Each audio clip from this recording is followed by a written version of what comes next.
Let's go now to former Foreign Minister of this great country, Alexander Downer. He joins us in Adelaide. Good to talk to you, Alexander. There's a few issues I want to run past you, but first up, let's start with China.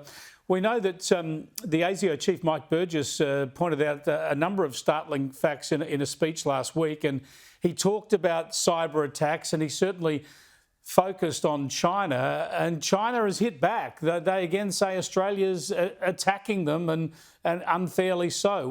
What do we expect to flow from this? Well, why would we be surprised that the spokesman for the Foreign Ministry would say something like that? But Mike Burgess is quite right. China has been hacking into or trying to hack into vulnerable infrastructure, government departments, security apparatus and so on in Australia for a long time. I'm very familiar with these attempts that they've been making over many years.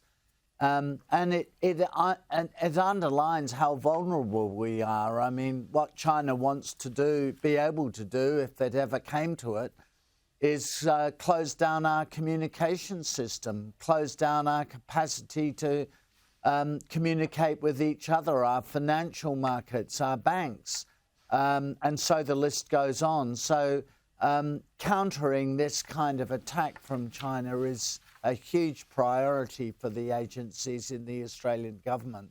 Yeah, here's a reminder of some of what Mike Burgess had to say.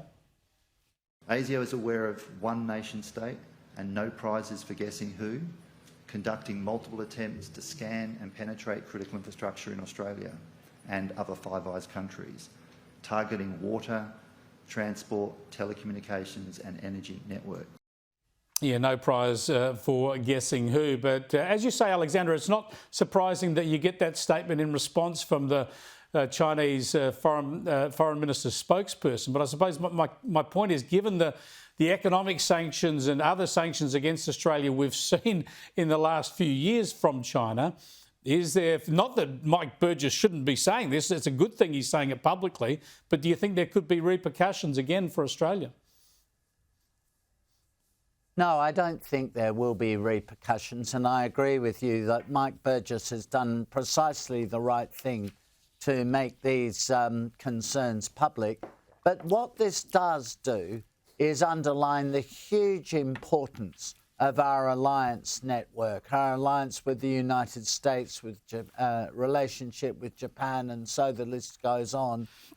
These relationships are critically important if collectively we're going to be able to defend ourselves from these sorts of cyber attacks. I mean, this is the new world. We're very dependent on the digital economy, our energy systems, the firming capacity, as they like to say in the government, the backup for the windmills. That's very dependent on computer technology. Our data centres, which drive AI in Australia, all of these capacities are vulnerable to cyber attack from China, and we need to work with the Americans, the British, the Japanese, to make sure that we're successfully able to counter this. Now, a surprise announcement this week from Anthony Albanese that he's negotiating a security treaty with Indonesia. Not a lot of detail on that yet. What's your observation of whether this is a good move and what we're likely to see? I think it's just a rehash of the Lombok Treaty, which I negotiated way back in 2005, 2006.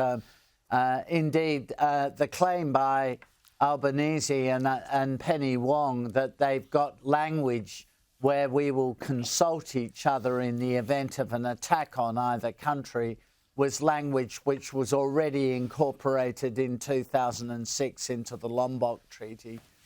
So it looks to me as though every time they meet with the Indonesians, they want to try to counter the fact that the Howard government negotiated this historic treaty all those years ago and claim something for Labor. I mean, I noticed President Prabowo not as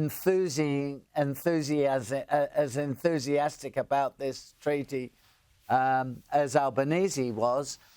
for good reason, because President Prabowo knows that already years ago, 19 years ago, the Indonesians signed up to this defence relationship with Australia. And just finally, got to get your thoughts on the Jeffrey Epstein scandal being targeted at Donald Trump again. This is one I think that will be hanging around him till he's out of the White House.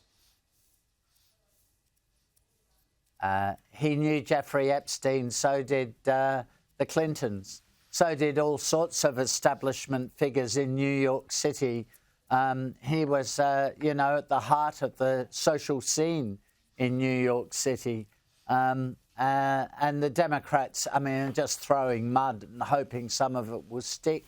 My view is that for the average punter out there in the United States, they wouldn't care less about this. It's obvious that President Trump, back in those days, didn't do anything untoward or anything illegal with the girls.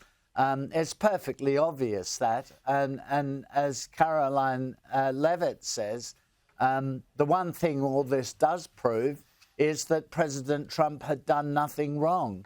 I mean, to say that he knew someone or he met someone and he's somehow guilty, that is absurd. It's pathetic. It's pathetic party politics. That's and he, in fact, he worked out he was a creep, punted him and had nothing to do with him, while a whole bunch of leading Democrats were still hanging out with him. Fascinating stuff. Thanks for joining us, Alexander. I appreciate it.